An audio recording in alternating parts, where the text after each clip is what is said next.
Thanks for watching. Don't forget to like, comment, share and subscribe to Mufti Tariq Masood, famous scholar. یہ جو خواتین کی باتوں کی شکایت آتی ہے یہ بھی اس بات کی دلیل ہے کہ مردوں کی نسبت عقل کیا ہے؟ کم ہے. اس لیے کہ جو زیادہ باتیں کرتے ہیں نا، ہر وقت باتیں، یہ بھی عقل کی کمی کی دلیل ہوتی ہے. بچے زیادہ باتیں کرتے ہیں، آپ کو پتہ ہے، ہر وقت بولتے رہتے ہیں، بے وقت بولتے ہیں، ہوتا ہے نا.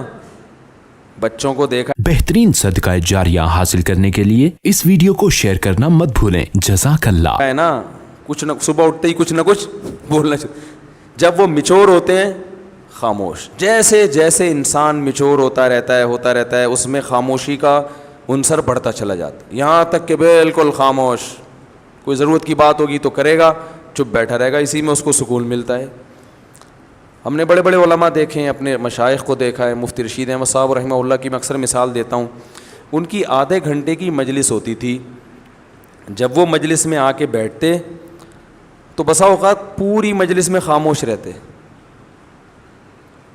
بھئی ایک ٹائم دیا ہوا تھا انہوں نے اپنے مریدوں کو آدھے گھنٹے کا کہ اس میں ملاقات کے لیے آنا چاہو تو آ سکتے ہو. اور علماء کو تو وہ علماء اور طلباء جا کے بیٹھتے تھے ان کے آفس میں.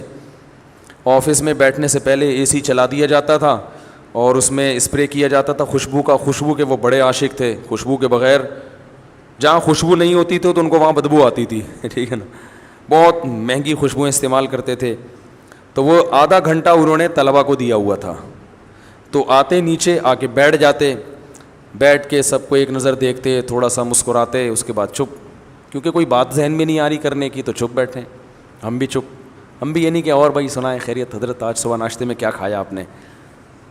بھائی کرنا چاہو تو کچھ بھی بولتے رہو، اور کیا کھایا آپ نے ناشتے میں، اور امی ٹھیک ہیں، اور بھائی کیا وہ ہو گیا منگنی وہاں طے ہو گئی. خواتین یہی کر رہی ہوتی نا باتیں. میت میں بھی باتیں کرتی ہیں. کسی کی میت ہو جائے نا، اب وہاں بھی پوچھ رہی ہوں گی بہن اس دوپٹے کی کیا قیمت ہے. روتے روتے پوچھ رہی ہوں گی ہائے ہائے منع کے ابا دنیا سے چلے گئے اللہ مغفرت فرمائے. بہن یہ دوپٹہ کہاں سے لیا تھا تم نے؟ وہ پھر روتے روتے ہائے منع کے ابا بہت اچھے تھے، بولٹن مارکیٹ سے خریدا تھا میں نے. تو پھر وہ روتے روتے کہیں گے ہائے ہائے اللہ مغفرت کرے ان کے آپ کے میاں کی، بہت جوانی میں چلے گئے. ذرا سستا مل جاتا ہے بولٹن مارکیٹ میں. صحیح کیا آپ نے، وہاں سے حیدری سے لے لیتی تو قریب پڑ جاتا ذرا سا. تو ان کی باتیں رکتی نہیں. ہمارے حضرت آگے بیٹھتے تھے چپ، ہم بھی چپ اور حضرت بھی چپ. اس لیے کہ کوئی اہم بات آئی نہیں رہی. جب تک کوئی اہم نہیں ہے تو پوچھنی نہیں ہے. اب یہ کیا کہ آپ نے ناشتے میں کیا کھایا، فلانا کیا کھایا. یا تو دیکھو کوئی بیٹھا ہی گپ شپ کے لیے ہو. دوست احباب کی محفل بعض دفعہ ہوتی ہی گپ شپ کے لیے، وہ تو محفل سجائی ہی گپ شپ کے لیے گئے ہیں نا، اس میں تو ٹھیک ہے. نارملی انسان جتنا خاموش ہوگا اکثر یہ اس کے ذہین ہونے کی علامت ہے کہ یہ میچور ہے، سمجھدار ہے. بلا وجہ بولتے رہنا یہ اس کی علامت ہے کہ آپ کی عقل کامل نہیں ہے. سمجھ رہے ہیں کہ نہیں سمجھ رہے ہیں؟ تو ہاں بعض دفعہ انسان کو محبت کے اظہار کے لیے بولنا پڑتا ہے. جیسے بعض خاموش مزاج لوگ جب گھر میں جاتے ہیں تو اتنے میچور ہو چکے ہوتے ہیں، بیوی سے بھی بات نہیں کر رہے ہوتے. وہ اب وہ آفس سے آئے، کیونکہ گریڈ بہت 20ویں گریڈ کے آفیسر ہیں، تو وہ آفس میں جیسا ان کا روب ہوتا ہے چپ بیٹھے رہتے ہیں، تو گھر آ کے بھی چپ. ہمارے ایک جاننے والے تھے وہ ایسے ہی کرتے تھے. ان کے بچے بھی ان سے بیزار آ گئے تھے اپنے ابا سے، بیگم بھی بیزار آ گئیں. وہ آفس سے گھر آتے، آٹومیٹک ان کا ایک سسٹم تھا نا روبوٹ کی طرح. اس وقت صاحب آفس سے گھر آئیں گے تو جیسے ہی گھر آئیں گے دروازہ پہلے سے کھلا ہوا ہونا چاہیے. وہ جائیں گے اپنے خاص روم میں بیٹھیں گے، ان کی بیگم ان کے لیے روبوٹ کی طرح چائے پیش کر دیں گی. وہ چائے پئیں گے، بات کچھ نہیں، سلام دعا بھی نہیں کرتے تھے. وہ بیگم صاحبہ چائے پیش کریں گی، چائے پئیں گے، آرام کریں گے تھوڑی دیر. اس کے بعد اپنا جو بھی ورک ہے، کوئی فون پہ بات چیت کی، اور پھر ٹائم پہ اپنا سو گئے، صبح اٹھے چلے گئے. اچھا بچوں کے ساتھ آتے ہی بچوں کو تھوڑی سی جیب خرچی دے دی، چپ، باتیں نہیں، چپ، جیب خرچی پکڑائی، نکل لیے. تو یہ تکبر ہے.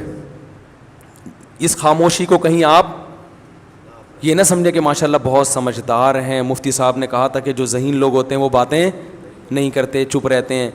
تو بھائی جہاں بولنے کا موقع ہو وہاں بولنا چاہیے.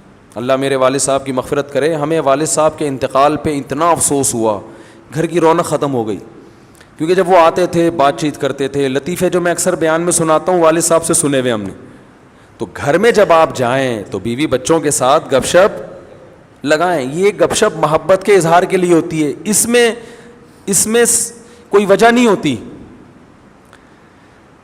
ویسے جب بات چیت کریں نا تو آفس میں ریزرو رہا کریں, بلا وجہ بات چیت چپ کر کے بیٹھو بھائی, یہاں کام کی بات ہے تو کرو, نہیں تو پتلی گلی سے نکلو. اب جیسے مجھ سے بھی کوئی ملنے کے لیے آئے, کوئی کام کی بات ہے, تو مجھے بھی میں کہتا ہوں بھائی اس کام کی بات کو فوکس کرو, ایران توران نہ جاؤ. فون میں نے ریسیو کر لیا کسی کا, وہ ایران توران شروع کر دیتے ہیں. بھائی جو آپ کا مسئلہ ہے اسے آپ پوچھیں, اگر پھر بھی وہ ادھر ادھر طول دیتا ہے تو میں لائن کاٹ دیتا ہوں کہ ہم اب گپ شپ کے لیے آپ سے ہم نے بات نہیں کی ہے. گپ شپ کیا ہے تو پھر دوستی ہے, تو پھر چلو وہ ہائی وے پہ چلتے ہیں, وہاں بیٹھ کے وہ بنوائیں گے انشاءاللہ, اور پھر گپیں بھی لگائیں گے. سمجھ رہے ہیں نا؟ تو اس میں بعض لوگوں کی عادت ہوتی ہے وہ فری ہو جاتے ہیں. اور میں نے یہ چیز بھی نوٹ کی ہے, بہت معذرت, کہ خواتین کے جب فون آتے ہیں تو وہ بات کو طول دیتی ہیں, ٹو دا پوائنٹ بات نہیں کرتی, بہت لمبی. مرد کا جب فون آتا ہے تو وہ مختصر بات کرتے ہیں. وجہ اس کی یہی ہے کہ خواتین کو بات سمیٹنا نہیں آتی ہے, سوائے ان خواتین کے جو میرا بیان سن رہی ہیں, کیونکہ پھر نیگیٹو کمنٹس بہت آتے ہیں, تو ان خواتین کے علاوہ کی بات کر رہا ہوں, طول دیتی ہیں. قرآن میں آتا ہے نا وَمَن يُنَشَّأُ فِي الْحِلْيَةِ وَهُوَ فِي الْخِصَامِ غَيْرُ مُبِينٍ. عورت کے بارے میں اللہ نے فرمایا وہ خصام میں غیر مبین ہوتی ہے. Thanks for watching. Don't forget to like, comment, share and subscribe to Mufti Tariq Masood Speeches channel.